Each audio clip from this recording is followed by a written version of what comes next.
Hey, this is Tim from AK Endless Sports Cards. Well, the adventures of eBay. Normally, when I look to sell things, I look to send them to consignment with PC Sports Cards. Again, I'm not affiliated with them. They're not a sponsor or anything like that. I've just been a really happy customer. I've had nothing but good experiences with them. And generally speaking, during the week, I just don't have a ton of time with working full time and stuff to be able to deal with a lot of like eBay stuff. There are, though, however, some things in my collection that I'm looking to downsize so that I can consolidate and put that money into bigger cards. And some of them don't really meet the criteria. Now, I could send them there, yes, and they would auction them off, yes. But there's certain like lots of cards. Like, for example, I have a lot of like lower end Luka Doncic rookies. And I thought, well, I'd like to kind of bundle those together and put them in lots. Well, I don't want to auction those off because I don't want them to potentially go for a fraction of the price because they're not always like super hot sellers. I'm talking like a lot of like Chronicles, Luka rookies, things like that, not numbered, Luminance, playoff, things like that. So I decided, well, I'm going to start looking to sell some of these myself. Just do buy it now or best offer. And then, I can kind of pick and choose. And if I don't sell them, it's fine. I don't have to get rid of them.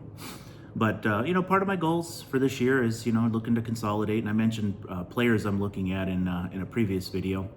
So I've found some interesting circumstances in the last week or so as I've been looking to sell some of these things. First off, most of the people that I've dealt with on eBay, generally speaking, are really awesome. Good communication, good prices on things. Occasionally you can't agree, but that's fine. It's when you're dealing with sellers, they can sell cards for whatever they want to sell them for. They're their cards. It doesn't mean that you necessarily agree, but for the most part, people are pretty awesome. I've ran into some interesting scenarios lately. First one, I'm buying some like lower end Ohtani numbered cards. I'm talking about like Ohtani golds and even Ohtanis with other players on them, as long as they're numbered. And I was looking at a specific Ohtani dual card with a teammate, and it was an Independence Day number to 76.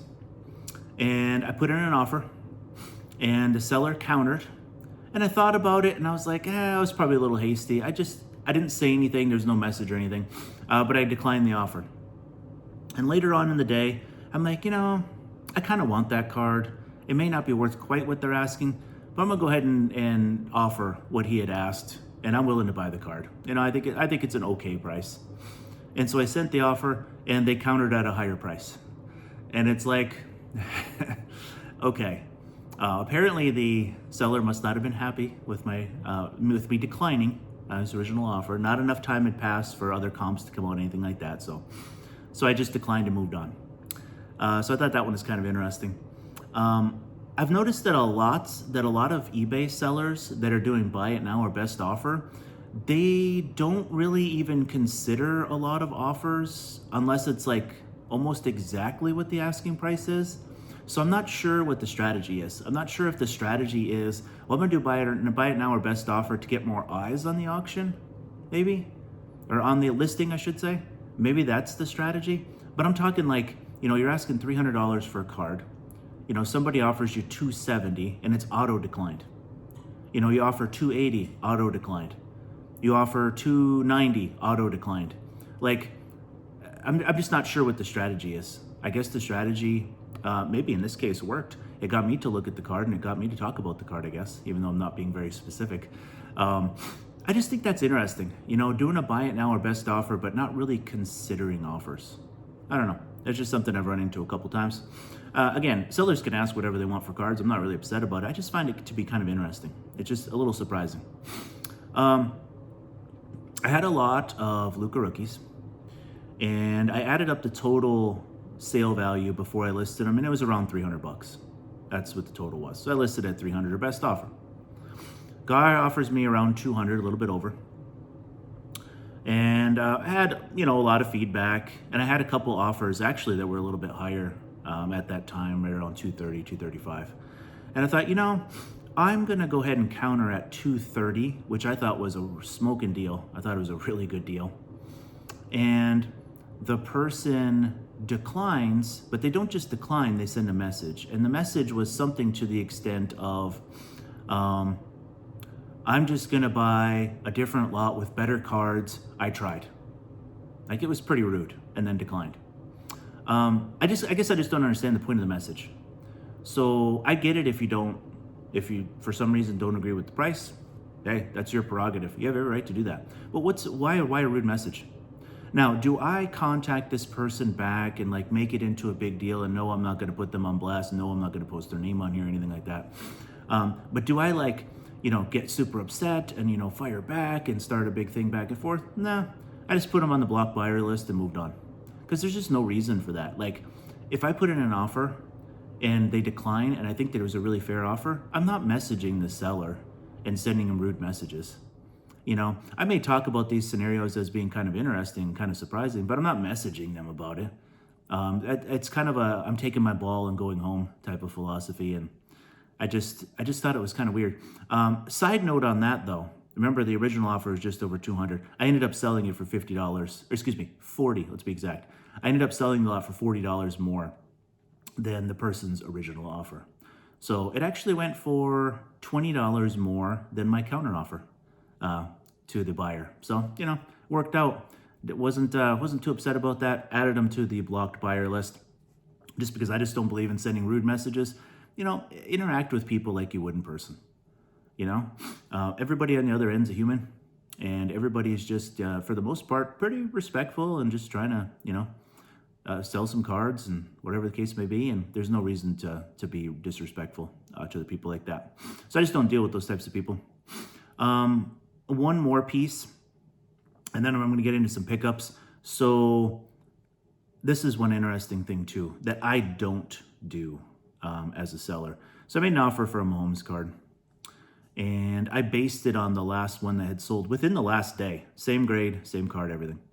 I made an offer at $7 below that price.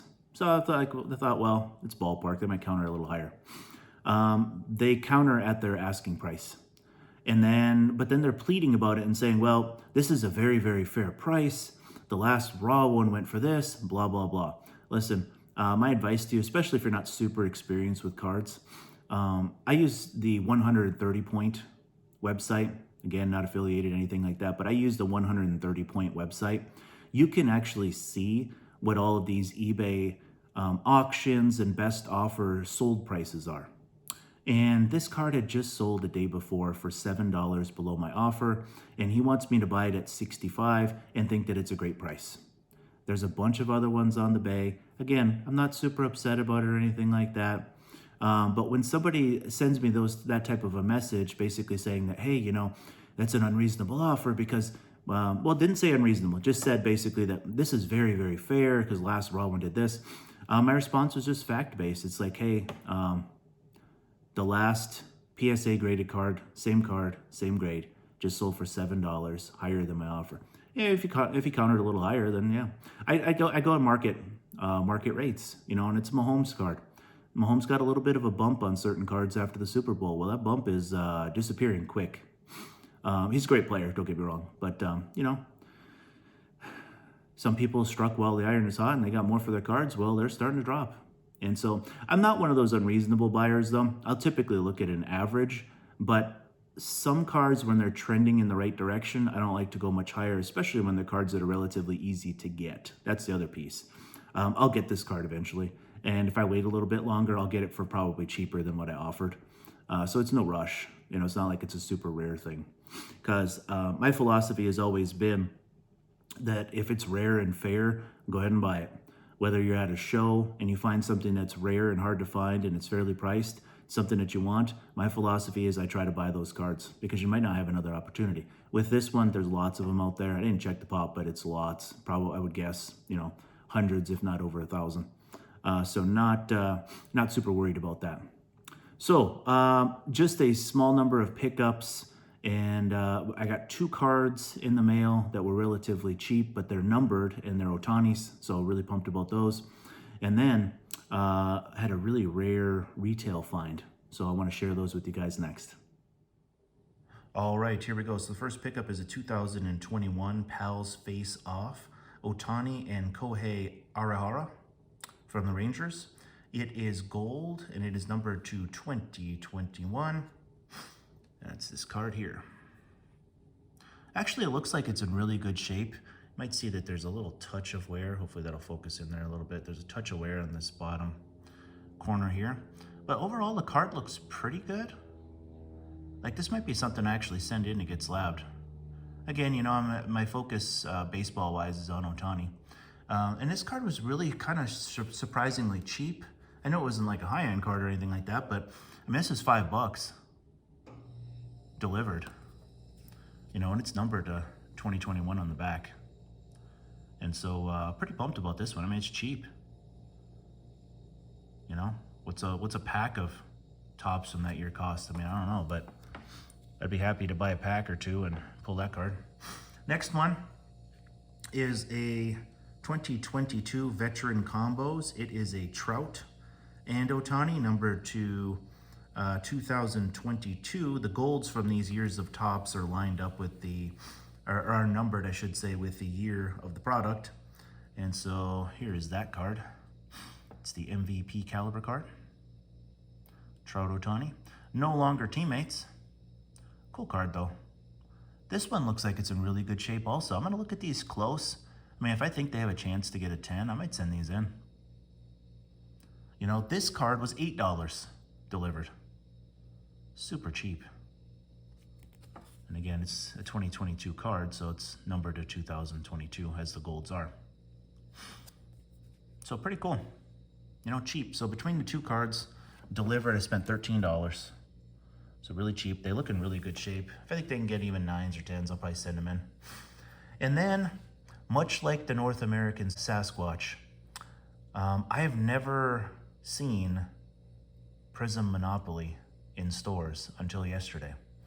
I went to my local Target, and they actually had 5 of these blasters. Super, super hard to find in the wild. I was starting to wonder if they actually existed. It's like, dang, are most of these just online exclusive? Because I've actually never seen them on the store shelves. So they had 5 of these. Target's limit is 5, I believe. It's still 5 anyway. And so I went ahead and picked these up. These were $29.99. I watched some box breaks on them. They're kind of hit or miss. Some of them have been really good. Some of them, meh. But it's retail. It's not super expensive. In my opinion, it's way better than buying a hobby box. There's just way less risk. You know, I could buy 30 of these for the price of a hobby box. If you're asking me personally what my opinion is, I would buy the 30 Prism Monopoly. So I got 5 of these. Not sure if I'm going to crack them just yet or not. But was super pumped to find them. Like I said, super rare to find them in the wild. This is only year 2 of doing this product. I had never seen them up until yesterday. So it was kind of exciting to be able to find these. They did have the board games there also. They had a stack of those. I didn't buy any of those. I guess there's a pack. I think there's like 3 packs in those. One is like a game piece pack, I think. Or cards, different cards that are in normal Prism packs, and then 2 Prism packs. I didn't buy them. They were $40. I don't know if that's a great deal or not. I looked on eBay and it looks like it's cheaper than what they're going for, but I just went with the blasters. And so let me know in the comments if you pulled anything good out of the board game packs. I might be able to go back and get them, although they could be gone.